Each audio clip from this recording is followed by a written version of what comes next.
Hi, this is the day the Lord has made. Let us rejoice and be glad in it. Our devotion for today, March 7th, 2023, is from the Gospel of John, chapter 4, verses 46 through 54.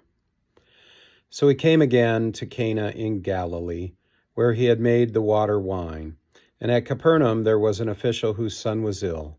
When this man heard that Jesus had come from Judea to Galilee, he went to him and asked him to come down and heal his son, for he was at the point of death. So Jesus said to him, "Unless you see signs and wonders, you will not believe." The official said to him, "Sir, come down before my child dies."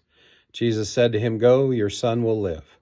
The man believed the word that Jesus spoke to him, and he went on his way. As he was going down, his servant met him and told him that his son was recovering. So he asked them the hour when he began to feel better. And they said to him, "Yesterday at the 7th hour the fever left him." The father knew that was the hour when Jesus had said to him, "Your son will live." And he himself believed, and all his household. This is now the second sign that Jesus did when he had come from Judea to Galilee.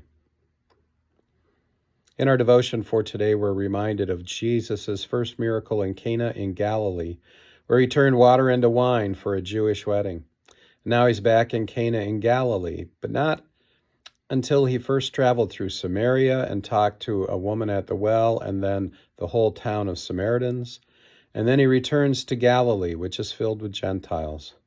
Jesus moves from Jew to Samaritan to Gentile and brings with him his ministry, extending it to those who seek him.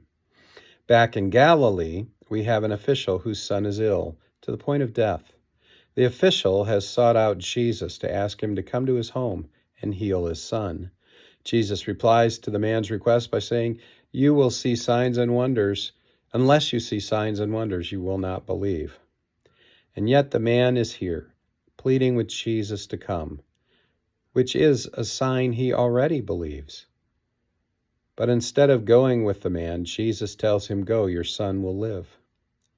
And again, this man shows great faith because he takes Jesus at his word, and he begins his journey back home. I might have tried to yank Jesus by the arm and make him walk with me until we reached my house and my son. I might have thought, "Hey, Jesus is blowing me off." I might have stood there and argued with Jesus, but not this man. He believes. Jesus' word is good enough for him, and he begins his journey home.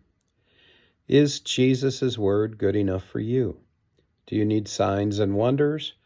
Or is it enough that Jesus tells you your son will live, or your child will live, or even that you will live? This man believed what Jesus said and then left for his home. Servants met the man on the road. They were coming to tell the man that his son was out of danger. He was well. He would live. The man asked when his son began to show signs of healing, and they told him that he realized that it was the time Jesus told him his son would live. Jesus healed the man's son without going to him. Jesus healed the man's son without laying hands on him.